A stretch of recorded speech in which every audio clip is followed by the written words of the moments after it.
மிதுனம் அப்படின்னு சொன்னோமே ஆனால் மிருகசீரிஷம் திருவாதிரை புனர்பூச நட்சத்திரம் புதனுடைய ஆதிக்கத்தில் பிறந்தவங்க.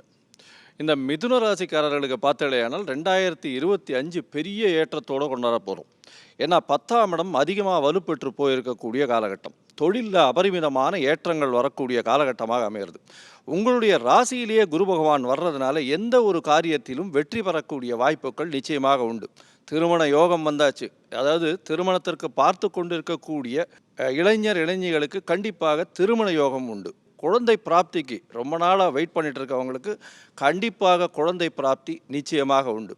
தொழிலில் பெரிய ஏற்றம், குழந்தை பிராப்தி உண்டு. குடும்பத்தில் ஒரு அடிஷ்னல் பீப்புள் வர்றாங்க. அதை தவிர கல்யாணமும் ஆக போகிறது. இதை விட ஒரு பெரிய சந்தோஷமான விஷயம் வேறு என்ன இருக்க முடியும்? இந்த மிதுன ராசிக்காரர்களை பொறுத்தவரையிலும் பார்த்தீங்கன்னா, ஷேர் மார்க்கெட்டில் இன்வெஸ்ட் பண்ணுறவாளுக்கெல்லாம் இந்த வருஷம் ஒரு பெரிய பொக்கிஷம் கிடைக்கக்கூடிய காலகட்டம். அதாவது ஒரு 1000 ரூபா போட்டால்னா அவளுக்கு 10,000 ரூபா வரக்கூடிய அளவிற்கு ஒரு பெரிய ஏற்றம் கிடைக்க போகிறது.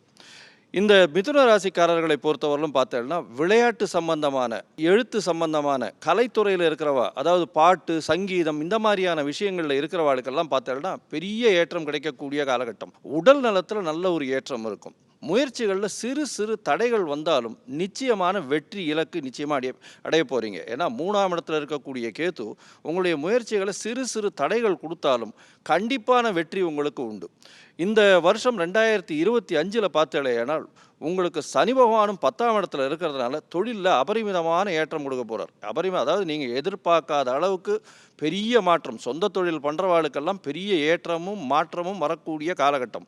அதுவும் சார்ட்டர்ட் அக்கௌண்டண்ட்டாக இருக்கிறவாளுக்கெல்லாம் பார்த்தேனால் அவளுக்கு இண்டிவிஜுவல் ப்ராக்டிஸ் பண்ணுறவாளுக்கு பெரிய ஏற்றம் கிடைக்கும். அதை தவிர வியாபாரம் பண்ணுறவா, புத்தகம் சம்பந்தமாக, அதை தவிர நோட் புக் சம்பந்தமாக, அதை தவிர பேப்பர் வியாபாரம் பண்ணுறவங்க, இவங்களுக்கெல்லாம் பார்த்தீங்கன்னா பெரிய ஏற்றம் கிடைக்கக்கூடிய காலகட்டமாக இருக்குது. இந்த வருஷம் நீங்கள் அருகில் இருக்கக்கூடிய லக்ஷ்மி நரசிம்ம பெருமானை போய் சேவிச்சுட்டு வாங்க. லக்ஷ்மி நரசிம்மரை சேவிச்சுட்டு அவருக்கு துளசி மாலை போட்டுட்டு வாங்க. அதை தவிர இந்த வருஷத்தில் இது காற்று ராசி, மிதுன ராசின்றதுனால துளசி ஒரு 100 கன்று வாங்கி எல்லாருக்கும் தானம் பண்ணுங்க. இதன் மூலியமாக நம்மளுடைய என்வாயர்மெண்ட்டும் பியூரிஃபை ஆகும். நல்ல ஒரு ஏற்றம் கிடைக்கக்கூடிய காலகட்டமாக இந்த வருஷம் அமைய போகிறது.